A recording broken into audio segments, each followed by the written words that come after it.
Здравствуйте! Сегодня я вам покажу тест пожарной сигнализации на приборе приемно-контрольном сигнал 20М. Его состав входит ОПР-101, оповещатель пожарный речевой, молния 12, табличка получается, извещатель пожарный ручной ИП 535-28, 2 дип ИСа 212-70 и блок питания. Вход 220, выход 12. Вот. Ну, приступим к тесту. Внимание! Вот. Пожарная тревога. Срочно всем покинуть помещение. Внимание!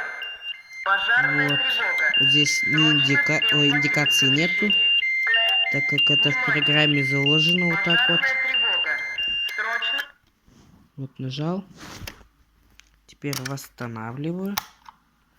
Нажимаю опять шлейф, и все восстановилось.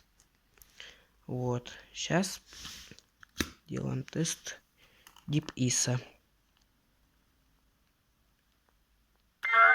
Внимание! Пожарная тревога. Срочно всем покинуть помещение. Здесь тоже не показывает. Пожарная тревога. Вот, Срочно нажимаю на всем... первую кнопку. Все. Теперь восстанавливаем. Вот. Есть еще вот такая функция. Когда снимаю датчик, он дает неисправность. Вот. Вот теперь вот так вот вставляем. Вот. Чик. И поворачиваем до щелчка. И он восстановился. Вот. Если вы заметили, то здесь есть вторая дырка у оповещателя пожарного речевого. Она нужна для второго индикатора. Вот. Второй индикатор мне неизвестно для чего.